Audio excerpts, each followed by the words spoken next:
بسم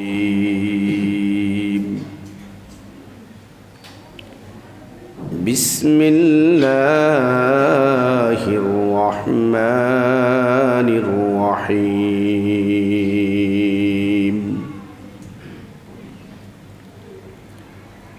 ويل لكل همزة لمزة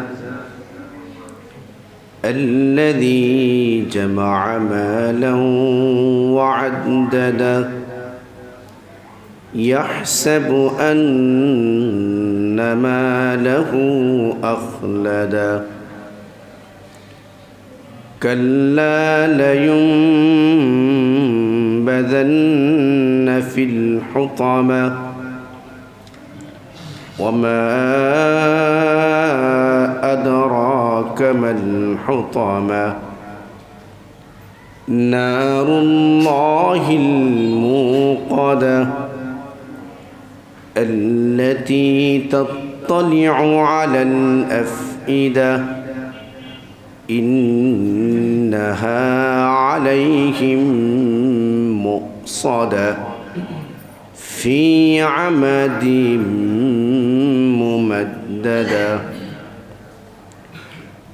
وقال النبي صلى الله عليه وسلم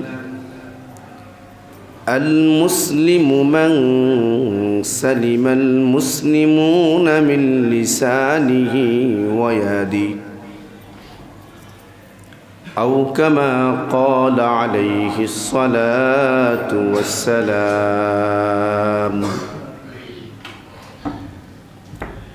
إن الله وملائكته يصلون على النبي يا أيها الذين آمنوا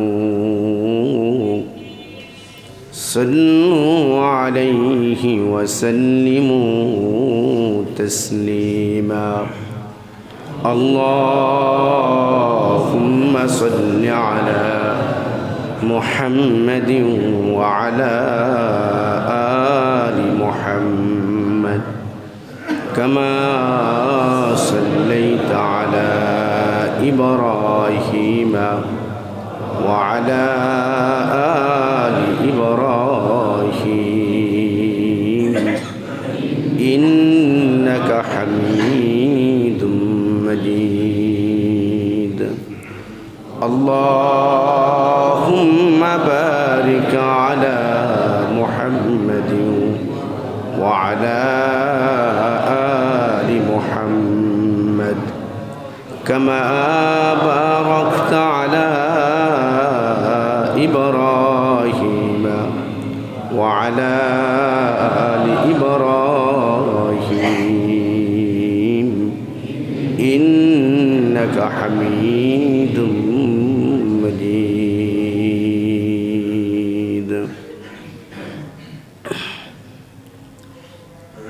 او نبیوں میں رحمت لقب پانے والا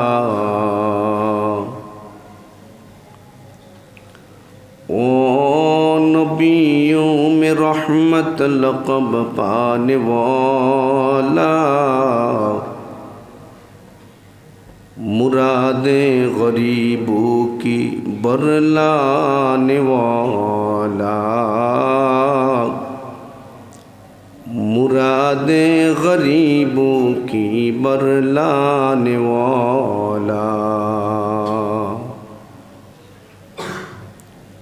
مصیبت میں غریبوں کی کام آنے والا وہ اپنے فرائے کا غم خانے والا وہ اپنے فرائے کا غم خانے والا یتیموں کا والی غلاموں کا مولا یتیموں کا والی غلاموں کا مولا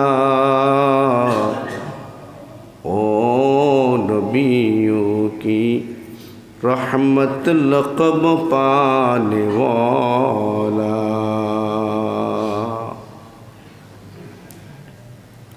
मोहतरम हाज़रीन, महान अल्लाह पाक दरबारे कलिमत शुक्र कि अल्लाह जल्ल जलालु अम्मा नवालुहु আমাকে আপনাকে জুমার নামাজ আদায় করার লক্ষ্যে আল্লাহর পবিত্র ঘরে আসার বসার তৌফিক দান করলেন। তাই রব্বে করিমের দরবারে কালিমাত শুকর আদায় করি আলহামদুলিল্লাহ।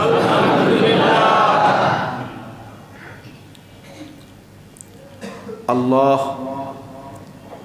এই পৃথিবীতে আমরা যা কিছু দেখি আবার অনেক কিছু দেখি না। দেখা না দেখার মধ্যে আল্লাহ তাআলা অসংখ্য মাখলুক আল্লাহ পাক সৃষ্টি করেছেন।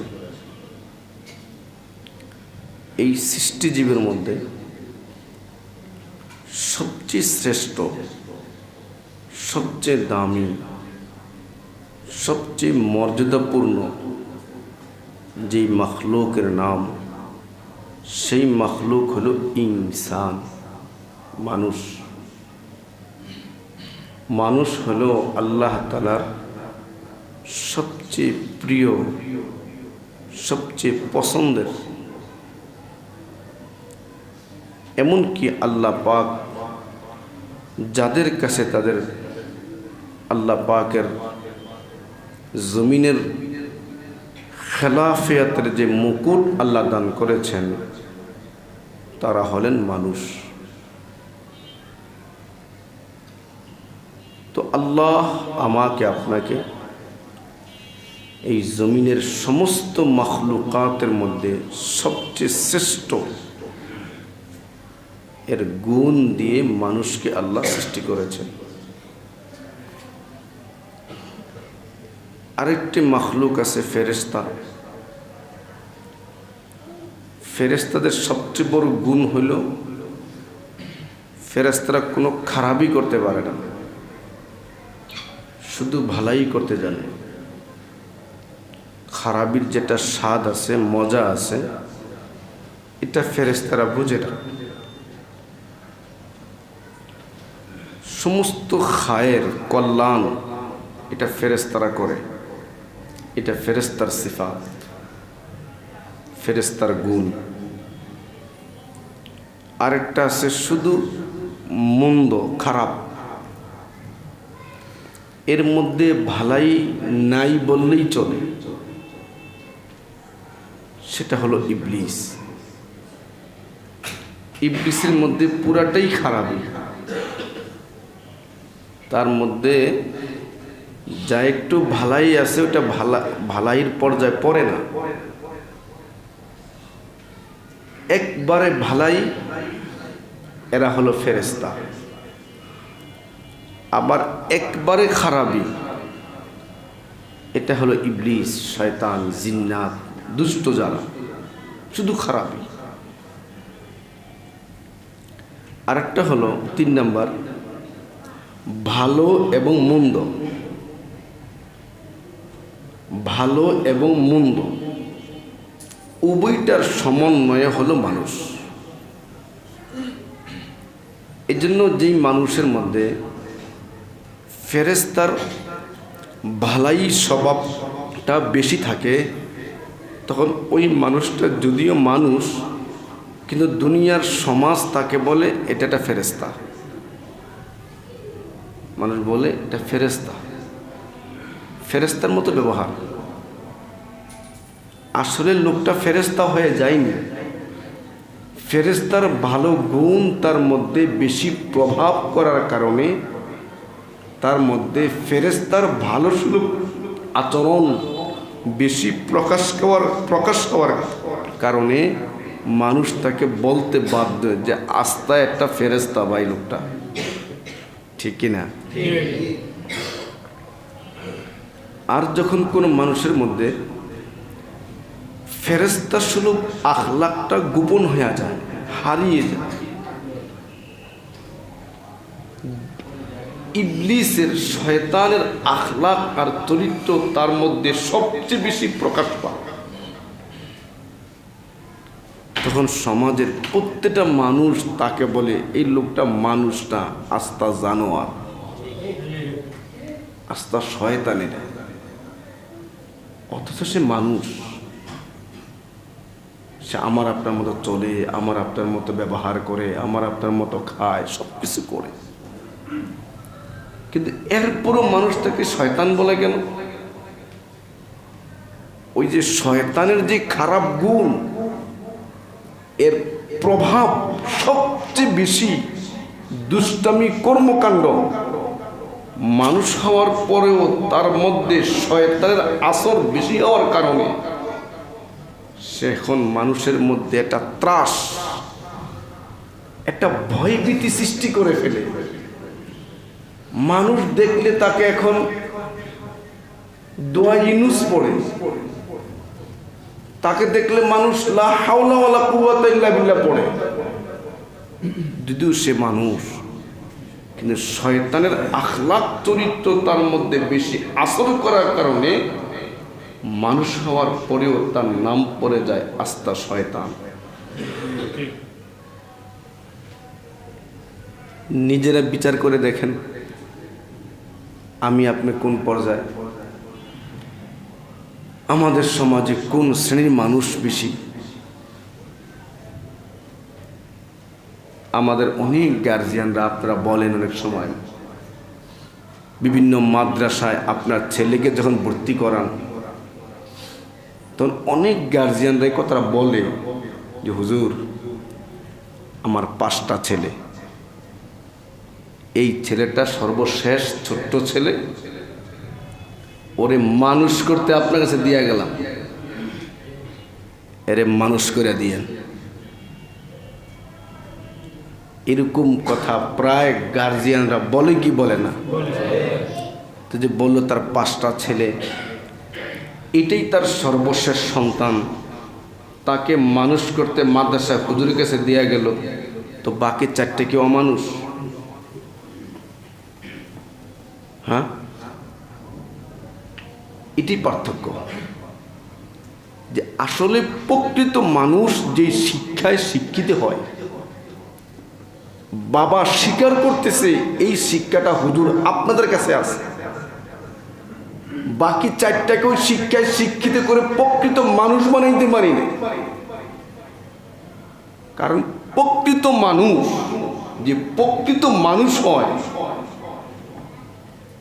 প্রকৃত মানুষ যে হয়, সে কখনো একটা জ্যান্ত মানুষের মৃত লাশ নিয়ে খেলা করতে পারে না, রক্ত নিয়ে খেলা করতে পারে না, একটা সম্মানী মানুষের সম্মান নিয়ে রাজনীতি করতে পারে না, প্রকৃত মানুষ। আর যে মানুষটার মধ্যে শয়তানি আখলাক চরিত্র সবচেয়ে বেশি প্রবল, ওর কাছে মানুষ জানোয়ার মনে হয়।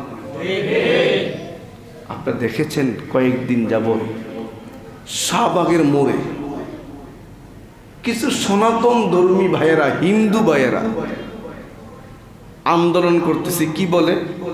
আমাদের মন্দির পুরাই ফেলতেছে মুসলমানেরা। সত্য না মিথ্যা? না না, এই আন্দোলন যে করছে সত্য না মিথ্যা? ওরা যে শাহবাগের মোড়ে আন্দোলন করতেছে যে আমাদের মন্দির, আমাদের উপাসনালয় মুসলমানরা পুড়িয়ে ফেলতেছে, এই হুমকির হাত থেকে বাঁচাইতে হবে। তাই খুব অসহনীয় আন্দোলন গড়ে তুলবে এরা। আপনাদের একটু পিছনে নিয়ে যেতে চাই। আপনারা শুনেছেন সবাই, নিশ্চয় অবশ্যই শুনেছেন আপনারা, এদেশে বিশ্বজিৎ হত্যা হয়েছিল, মনে আছে আপনাদের? এত মুসলমান, হ্যাঁ কি? আচ্ছা, মারছিল করা হুজুররা? ইতিহাস মনে থেকে থাকে, এই বিশ্বজিৎ যখন আক্রান্ত হয়, এদেশের কিছু সোনার ছেলেদের হাতে যখন নির্মমভাবে সে হত্যা হয়, ওই সময় সে আকাশ বাতাস ভারী করে চিৎকার করে বলছিল, ভাই আমি হিন্দু, ভাই আমি হিন্দু, আমাকে প্রহার করো না, বিশ্বাস না হলে আমাকে জামা খোলে, আমার লুঙ্গি খোলে উলঙ্গ করে দেখো আমি হিন্দু। এই যে হিন্দু ভাইটা সোনার ছেলের হাতে নির্মমভাবে হিন্দু হিন্দু বলে প্রাণ দিল, ওই সময় আমার এই সনাতন ভাইয়েরা কোথায় ছিলেন? এখন চিল্লাও কেন? এটার চিল্লাবার পিছনে ডালমে কুছ কালা হয়। আমাদেরই মুসলমান এই দেশ ভূমিটা এখন সবাই বলতেছে এটা মরে। দেশের এই অরাজকতা, এই অশান্তির মধ্য দিয়েও এদেশের প্রত্যেকটা মন্দির, এদেশের ইসলামী আন্দোলনের যুবক ভাইয়েরা, এমনকি আলেম ওলামা তলাবারা রাতকে রাত নির্গুণ থেকে মন্দিরগুলো পাহারা দিয়ে দিয়ে ওই সমস্ত দুষ্ট কুচক্রী হাত থেকে হেফাজত করেছে। অথচ কিছু কুচক্রী মহল শান্তিময় পরিবেশে অশান্তির আগুন সৃষ্টির জন্য এই সমস্ত বিষোদ্গার করতেছে। তখন তোমরা কোথায় ছিল? এটা মনের আমাদের দেশ, এক পাশে মন্দির আর এক পাশে মসজিদ, মসজিদের নামাজ শেষ করে গিয়ে মন্দিরের সামনে দাঁড়িয়ে পাহারা দিচ্ছে এদেশের মুসলমান। অথচ ভারতের মাটিতে শত বছরের ঐতিহ্য যখন বাবরি মসজিদ ভেঙে ফেলে, তখন তোমাদের এই মানবাধিকার কোথায় ছিল? তখন তোমাদের তো মায়া কান্না কোথায় ছিল? এই জন্য আমি জুমার এই গুরুত্বপূর্ণ সময়ে জাতির জিম্মাদারির কারণে উদারত আহ্বান জানাচ্ছি, আমরা কেউ এই সমস্ত প্রপাগান্ডা কান দেব না। কিছু ভারতের দালাল মিডিয়ারা বহির্বিশ্বে মুসলিম আর দাড়ি টুপিওয়ালাকে মৌলবাদী একটা ওদের মতো টুপ দিয়ে একটা অরাজকতা সৃষ্টির পায়তারা করতেছে। আমরা হিন্দু, মুসলমান, বৌদ্ধ, ইহুদি, খ্রিস্টান যাই আমরা এই দেশে আছি, আমাদের মানচিত্রের সীমানায় প্রত্যেকে আমরা ভাই ভাই হয়ে একটি শান্তিময় পরিবেশ কায়েম করতে চাই। কোন ভারতের দালাল মিডিয়াদের প্রপাগান্ডায় কান দিয়ে আমাদের শান্তিময় ঘরে আগুন লাগাতে কাউকে দেব না। এটা আমার দায়িত্বের কারণে আমি আমার জাতিকে উদ্বুদ্ধ করলাম, কখনো কান দিবেন না। এদেশে কোন মুসলমান কোন হিন্দুদের মন্দিরে আগুন দেয়নি। যারা আজকে শাহবাগের মোড়ে কয়েকদিন আগে চিল্লাইছে, বিশ্বাস করেন প্রায় জনকে উলঙ্গ করে পরীক্ষা করে দেখেন, মুসলমানের বাচ্চাও হিন্দুর লেবেল লাগায়া স্লোগান দিতে গেছে। মাসালা খুঁজেন তার ইমান আছে কিনা নাই। এখন সাবধান, এই সমস্ত কর্মে পা দিয়ে ইমান আমল নষ্ট করবেন না। আমি বলতেছিলাম, আল্লাহ মানুষকে দুইটা সিফাতের গড়ে সৃষ্টি করেছেন। একটা হলো ফেরেশতা স্বরূপ আখলাক, আর একটা হলো শয়তানি চরিত্রের আখলাক। এই দুইটার সমন্বয়ে মানুষ, এই দুইটার যার মধ্যে ফেরেশতার আখলাকটা সবচাইতে বেশি প্রবল, ওই লোকটা হয় সমাজের সবচেয়ে ভালো মানুষ, সবচেয়ে ভালো মানুষ। এই মানুষটার কথা, এই মানুষটার কাজ, এই মানুষটার নজর, এই মানুষটার কদম যে জায়গায় যার উপরে যেই স্থানে পড়ে, ওই স্থান, ওই মানুষ, ওই মহল্লা, ওই সমাজ পরিবর্তনের মুখ দেখতে শুরু করে। সে মানুষ ভাই, দুইটা পাও আর দুইটা হাত আর দুইটা চোখ, নাক কান নিয়ে মানুষ হয় না। কিছু আছে 4 পায়া জানোয়ার, আর কিছু আছে 2 পায়া জানোয়ার। এগুলো গোপন কিছু না, একটা হাতি আরেকটা হাতিকে জুলুম করে খায় না, একটা কুকুর আরেকটা কুকুরকে জুলুমের সাথে খায় না, যে আমি সব খাবো অন্য কেউ খাবে না। পৃথিবীর কোনো মাখলুক অন্যের সম্পদ অন্যের কিছু আত্মসাৎ করে খাওয়া স্বপ্ন দেখে না। এই বন জঙ্গলে কত বাঘ কত প্রাণীকে শিকার করছে, প্রত্যেকটা বাঘ শিকারের মুহূর্তে যেই প্রাণীটা তার টার্গেট, ওর আশেপাশে যেই প্রাণী থাকুক তার দিকে তাকাবে না, টার্গেটকে লক্ষ্য করবে, সে অন্যকে ক্ষতি করতে চায়। কিন্তু এরপরও তো একটা বাঘ আর কি খায়, একটা হাতি কি পরিমাণ খাবার খায়, বিশ্বাস করেন এরপরও হাতিটা হারাম খায় না। হ্যাঁ, এরপরও বাঘটা হারাম খায় না, এরপরও সিংহটা হারাম খায় না। অথচ 4 পায়া জানোয়ার, কিন্তু এদেশে হাজারো শিক্ষিত, এদেশের হাজারো শিক্ষিত, এদেশে হাজারো সার্টিফিকেট ধারীওয়ালা, এদেশের হাজারো প্রভাবশালী লোকগুলো 4 পায়া জানোয়ার না, আকল আর সমুজ আর জ্ঞানের অজ্ঞতার ভান্ডার, তার মাথার মধ্যে কিলবিল কিলবিল করে। কিন্তু এই 2 পায়া জানোয়ারটা এদেশের সর্বসাধারণ শ্রমিক মজদুরের খেটে খাওয়া ঘামে জোড়া টাকা চষে চষে খেয়ে আত্মসাৎ করেছে এই 2 পায়া জানোয়ারগুলো। 2 পায়া জানোয়ার, মানুষ তো এত খানা খায় না রে ভাই, একটা সিগাল এত খানা খায় না, একটা মানুষ কি খায়? অনেক ভাই আছেন সকালে একটা রুটি যথেষ্ট, একটা রুটি হলে বাস। বাসায় 2-3 পট চাউল রান্না হয় তো হাতে মাইপে 1 মুষ্টি ভাত নেয়। এই 1 মুষ্টি ভাতের জন্য কোটি কোটি টাকা হারাম পন্থায় নিয়ে গেছে। খুদার জাত ও সিফাতের কসম, বিচারে কাঠ গড়ায় প্রত্যেকটা মানুষের রক্ত ঘাম ধরা পাই পাই টাকার হিসাব দিতে হবে, তোমাদের দিতে হবে। কেউ বাঁচতে পারবে না তোমরা, ইনশাআল্লাহ কেউ বাঁচতে পারবে না। অথচ মানুষ,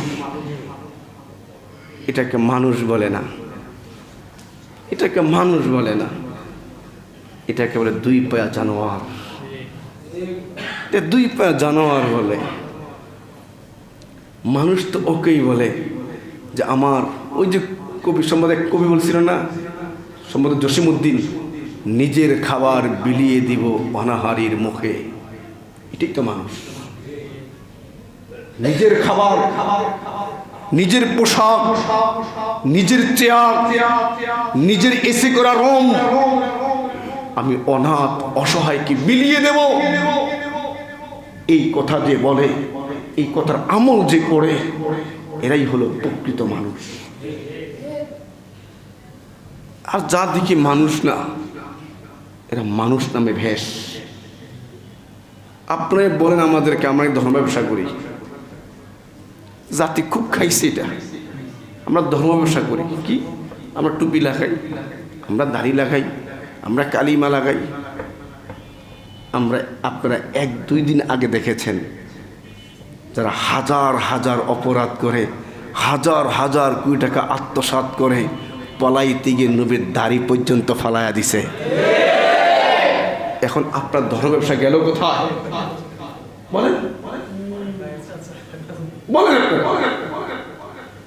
এদেশের কোন উলামায়ে কেরাম একটা প্রমাণ দেখান, এদেশের উলামায়ে কেরামের উপরে কি পরিমাণ জুলুম নির্যাতন কালো দিবস গেছে। সেহরি নয়, ইফতারি মুহূর্তে, সেহরির মুহূর্তে গ্রেফতার। এরপর তো কোন আলেম, তার টুপি, তার দাড়ি, তার পাঞ্জাবি, ইসলামের কোন শিয়ার এদেশের আলেম তিরিশ থেকে হারায় নাই। ঠিক না বেটে? ওর দাড়িটাকে ফেলাই দিছে।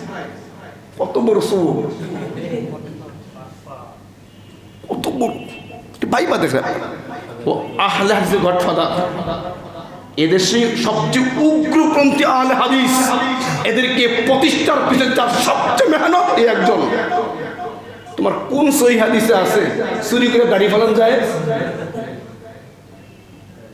দেশে মানুষ আমরা ভুলে যাই কথাগুলো, আমরা এই চিত্র ভুলে যাই।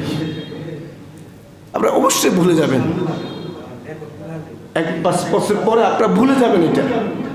এরাই আমাদের সামনে বড় স্রোত নিয়ে আসবে, অনেক কথা বলবে, আপনি তাদের কথা নাচবেন। এদেশে ওলামায়ে কেরামের কত হালাত গেছে, কত বিপদ গেছে না। দাড়ি, টুপি, পাগড়ি, তসবিহ, মেসওয়াক কিছুই পাল্টায় নাই। আদালতখানা যখন দাঁড় করায় তখনও আলেমের হাতে তসবিহ। চলম তারা পাল্টা। ধর্ম নিয়ে এতদিন ব্যবসা করছে, এখন ব্যবসাতে লাভ হয় না, এখন ফালাই দিছে। বুঝেন আপনারা, বুঝেন, আমরা ভুলে যাই। আমাদেরকে এরা টোপ দিছে জঙ্গি, আমাদের টোপ দিছে মৌলবাদী। কেন বুঝেন না আপনারা এগুলো? এক একজন তার ক্ষমতার মসনদকে স্থায়িত্ব করার জন্য ভাগে ভাগে মানুষকে বিভক্ত করে, এক একটা দলকে দুর্বল করে নিজের অপরাধের রাজ্যকে যখন বাড়াইতে থাকে, তো আল্লাহ বলে আমি রশিকে ঢিল দিই। কত দৌড়াবি, দৌড়া। দৌড়াইতে দেখবেন মোটরসাইকেল কিছু যুবকরা চালায়, তো গিয়ার বাড়াইতে থাকে, তো বাড়াইতে নিয়ন্ত্রণ হারায় নিজেই মরে। অথচ এরা কয়েক ঘন্টা আগে কি পাওয়ার তাদের ছিল, যাতে শিক্ষা এটা আপনাদের পুরো কিয়ামত পর্যন্ত আনেওয়ালা উম্মতের শিক্ষা এটা। দেখো জালেমের বিচার রব জমিনে কেমনে করে। 1 ঘন্টা আগেও তারা জানতো না, একদিন আগেও তারা জানতো না। এমন ব্যর্থতির গ্লানি আসবে তাদের। কেন? জালেম যখন জুলুম করতে যখন রশি একবার উপরে উঠা যায় আর নিয়ন্ত্রণ থাকে না, রব্বে করিম তখনই গজব নাজিল করেন। কোন জালেম পৃথিবীতে বাঁচতে পারে নাই। এজন্য আমি আপনাদের সামনে একটা হাদিস পড়েছি। মুসলমান কারে কয়, মুসলমানের পরিচয় কি? আল্লাহ রাসূল বলেন, খুব মনোযোগ দিয়ে কথা শুনবেন। قال النبي صلى الله عليه وسلم المسلم من سلم المسلمون من لسانه ويده। আল্লাহর পয়গম্বর বেশি লম্বা না, একেবারে ছোট না, আল্লাহর পয়গম্বরের পবিত্র জবান দিয়ে মুসলমানের পরিচয় তুলে ধরেছেন। মুসলমান কাকে বলে? আমরা তো মনে করি দাড়ি রাখলে মুসলমান, খতনা করলে মুসলমান। খতনায়ে কায়েম হ্যায় মগর মজহাবি তালিম গো, খতনায়ে কায়েম হ্যায় মগর মজহাবি তালিম গো, महर इब्राहिम बाकी दीन इब्राहिम गो। मुसलमान কোনো খতনার নাম না। খতনা করাইলে মুসলমান, এটা আসলে মুসলমান না। খতনায়ে কায়েম হ্যায় মগর ও মজহাবি তালিম গো, महर इब्राहिम बाकी दीन इब्राहिम गो। প্রকৃত মুসলমান মিল্লাত ইব্রাহিম, দিন ইসলাম যে পরিপূর্ণ মানে, এই লোকটার নাম হলো পাক্কা মুসলমান। লেবাস তো অনেকেই ধরে। এদেশে চলচ্চিত্রের প্রধান মারা গেছে, ছবি দেখলে কইবেন না সে হিন্দু। অতটা দাড়ি পাকা, এই পরিমাণ বাপরি সুর, অত হিন্দু। ভারতের শিখ যারা, এদেরকে দেখলে বলবেন না যে হিন্দু, এটা পাগড়ি পরে, দাড়িও রাখে। করোনার সময় আমাকে মোদি এই লম্বা দাঁড়িয়ে দেশ আমাদের দেশে আসছিল, এই লম্বা দাঁড়িয়ে, তাই কি মুসলমান না? তো রসুল বলেন মুসলমান কাকে বলে?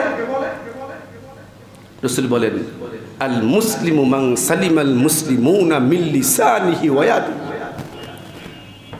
আল্লাহর পয়গম্বর বলেন, যেই ব্যক্তির হাত থেকে, যেই ব্যক্তির জবান থেকে, যেই ব্যক্তির হাতের খারাপি থেকে, যেই ব্যক্তির জবানের খারাপি থেকে যেই মুসলমান নিরাপদ থাকে, ওই লোকটার নাম হলো আল্লাহ নবীর ভাষায় পাক্কা মুসলমান।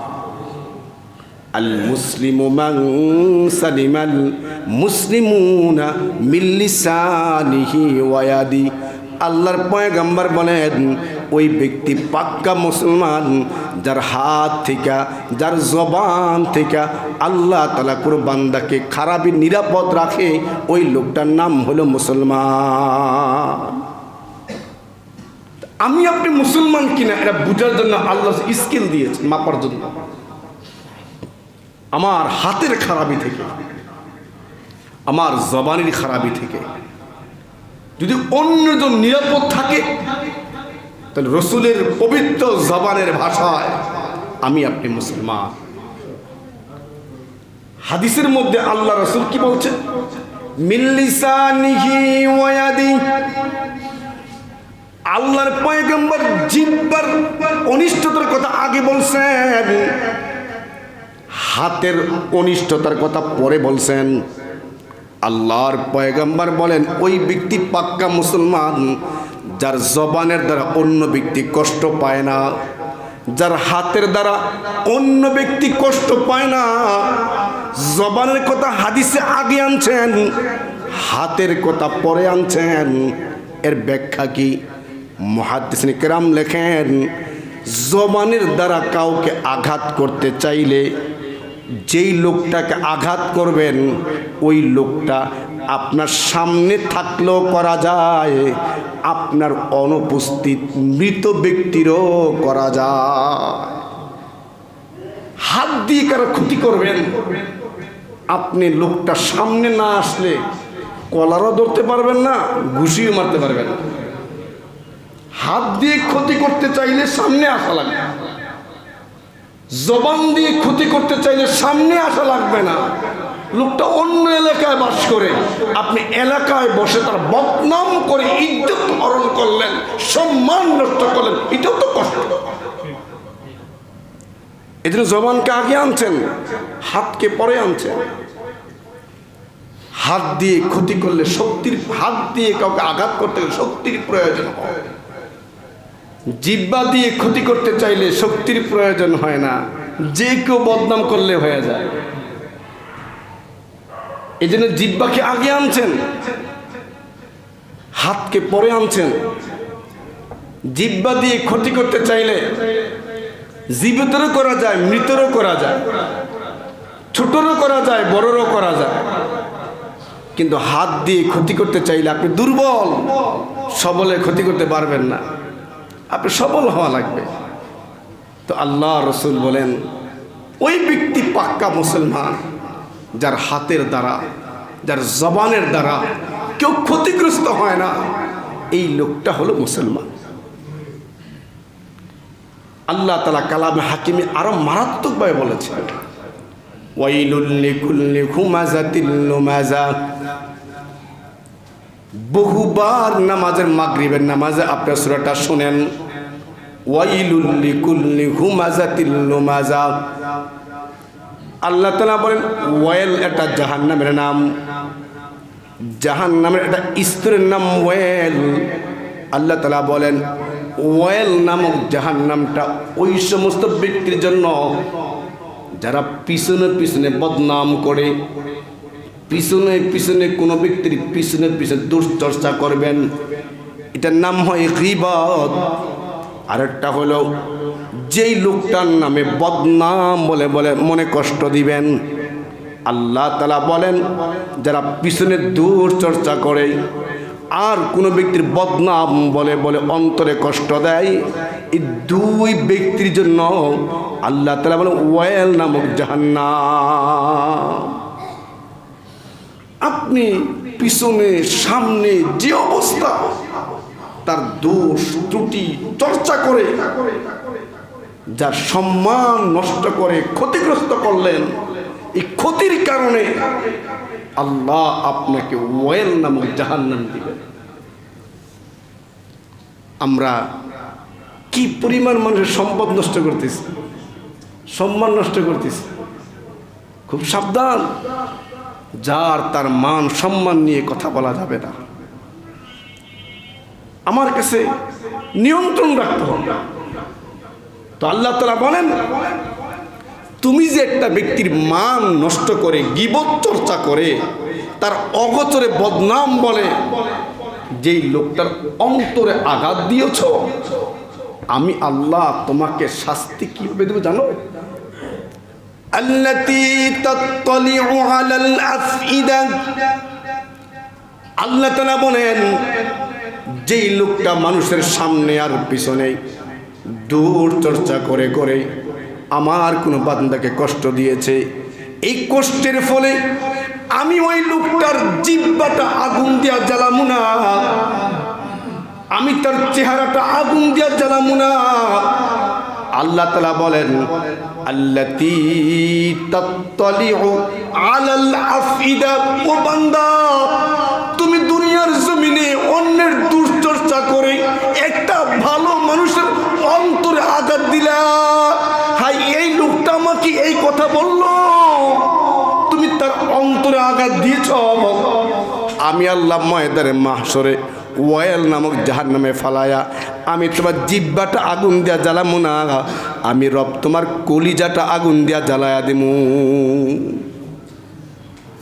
আল্লাতী তাত্তালিউ আলাল আফইদা, আফইদা মানে কলব, আমি তোমার কলবটা জ্বালায়া দিমু, আমি তোমার কলজায় আগুন লাগায়া দিমু।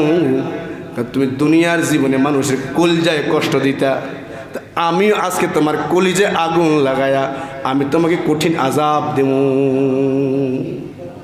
ওদিন বাঁচতে পারবা না। এই জন্য আমার আচরণে দেশের যে অবস্থা বিরাজ করতেছে, খুব সাবধান। আমি এমন কোনো কথা, এমন কোনো কাজ করব না আল্লাহর কোনো বান্দা কষ্ট পায় বসে। না হয় আমি কঠিন এক আসামির কাঠ করে দাঁড়াইতে হবে, ওদিক কঠিন কাঠ করে দাঁড়াইতে হবে, ওদিক কেউ ছাড় পাবে, কেউ বাঁচতে পারবেন।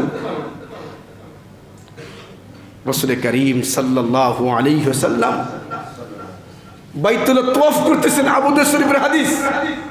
বাইতুল্লাহ তওয়াফ করতেছেন, বাইতুল্লাহ তওয়াফ করে রাসূল। তওয়াফের শেষে বাইতুল্লাহ দিয়ে তাকায় বলে, হে হারাম, হে বাইতুল্লাহ, অবশ্যই তোমার ইজ্জত আছে, অবশ্যই তোমার সম্মান আছে, কিন্তু হে বাইতুল্লাহ, তোমার সম্মান একটা মুমিনের সম্মানের চেয়ে বেশি না, এটা ঈমানদারের সম্মান। রাসূল বললেন, বাইতুল্লাহ সম্মানের চেয়ে বেশি। বাইতুল্লাহ মালিকের ঘর, আর মালিকের বান্দার কলবের ভিতরে মালিকের ঘর। তাই মুমিনের ইজ্জত যদি বাইতুল্লাহর চেয়ে বেশি হয়, ওই মুমিনটাকে আমি ইজ্জত কেমনে নষ্ট করি, কেমনে গালি দিই? এদেশের কিছু যুবকরা ওলামা ইকরামকে কি পরিমাণ ট্রোল করছে, কলিজাও কাঁপে না। বড় সাবধান, দিন নিয়ে, শরীয়ত নিয়ে, ইসলাম নিয়ে কখন ট্রোল করবেন না, ব্যঙ্গ করবেন না। যা তা জবান দিয়ে বলা যাবে না, যা তা করা যাবে না। মালিক ধরে বসবেন। আমার আপনার রাসূল, যাকে মানবতার দূত, আল্লাহ রাসূলের একসাথে 9 জন বিবি ছিলেন। এক একটা বিবির ঘর একেবারে ক্ষীণ। ভালো করে আরাম করে রাসূলের পাগুলো লম্বা করে শুমেন, প্রত্যেকটা ঘর সেই পজিশন ছিল না। আম্মাজান আয়েশা নিজে বলেন, আমি একদিন রাতের বেলা দেখি চোখ খুলে গেছে আমার, দেখি আল্লাহ রাসূল আমার ঘরের মধ্যে খালি পায়ে মাটিতে ফ্লোরে রাসূল খালি পায়ে হাঁটতেছেন, ক্ষীণতার সাথে নিজেকে লুকিয়ে লুকিয়ে। আম্মা জান বলে, পয়গম্বর, আপনার পায়ে ঠান্ডা লাগবে, ময়লা লাগবে। আপনি জুতা পরেন না কেন?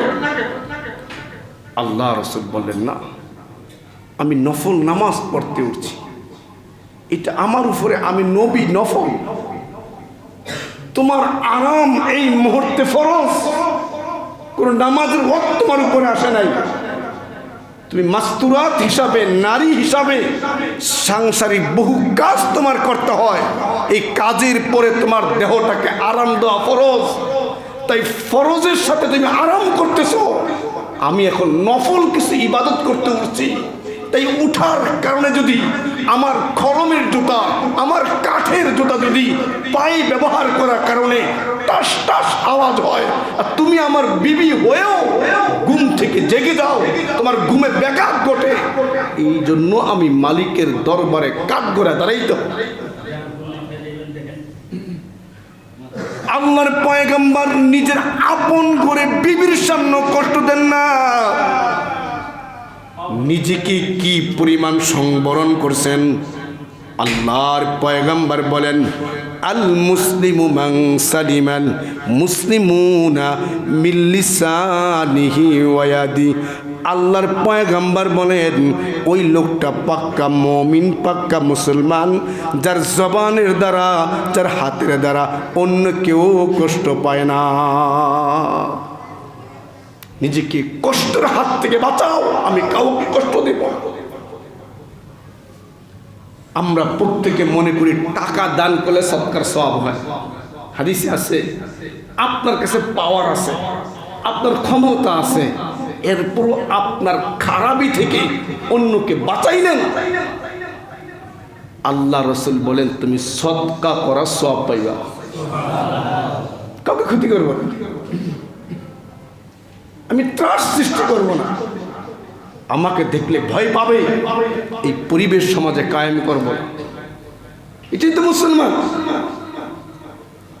রাসূল করিম সাল্লাল্লাহু আলাইহি সাল্লামের একবারে কাছের জলিল কদরের সাহাবী আবু বকর রাদিয়াল্লাহু তাআলা খেলাফত কালে এক বলিয়ম খাতা সাইয়েদনা ওমর খুললেন, খুলে দেখেন অনেক গরিব গোরাবা অসহায়ের নাম, তাদের সেবা এক একজন করেন। এক জায়গায় যে দেখেন ওই মহিলা, একটা মানুষ অসহায় গরিব, একবারে দুর্বল, মাজুর, বয়সের কারণে নিজের কাজ নিজে সম্পন্ন করতে পারে না, কিন্তু ওই মহিলার খেদমত কোন সাহাবী করেন ওই নামটাও সে লেখা নেই।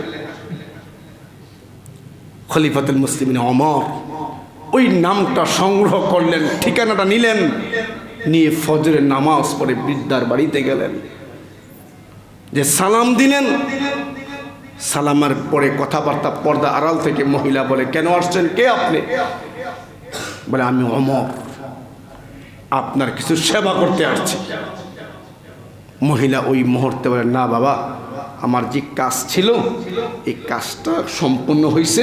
একটা যুবক আসছিল, এই কিছু অন্ধকার থাকতে ফজরের আগ মুহূর্তে কাজগুলো করে দিয়ে চলে গেছে, আপনার কাজের এখন মুহূর্তে প্রয়োজন নাই। খলিফাতুল মুসলিমিন ভাবলেন, আমি দেরি করে ফেলছি, ঠিক আছে আগামীকাল একটু আগে আসব। পরের দিন উনি ফজরের নামাজ জামাতে আদায় না করে আগে আগে ওই কাজ করে জামাতে নামাজ পড়ে আগে আগে গেছে, তাহাজ্জুদ পড়ে চলে গেছে। ওই মুহূর্তে গিয়ে বৃদ্ধার বাড়িতে সালাম দিলেন।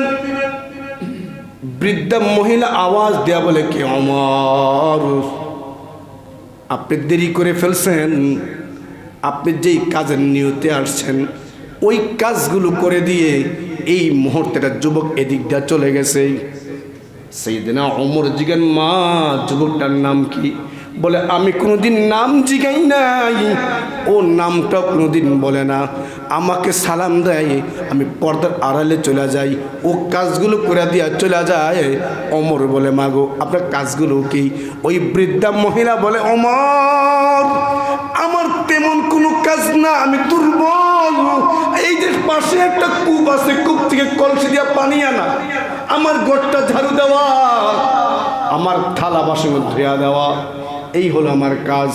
সাইয়েদনা ওমর বললেন, আমি দেরি করে ফেলছি, কিন্তু কোন যুবকটা কাজ করে নামটা বের করা দরকার। সাইয়েদনা ওমর পরের দিন এশারের নামাজ পড়ে বৃদ্ধের বাড়িতে চলে যান। কোনো আওয়াজ নাই, বৃদ্ধাকে কিচ্ছু বলে নাই। বৃদ্ধা মহিলার বাড়ির আড়ালে সাইয়েদনা ওমর একটা চাদর গায়ে দিয়ে পাহারায় রইলেন। কোন যুবকটা কাজ করে দেখবেন। এই পাহারা দিতে দিতে রাত্র গভীর হয়ে গেল।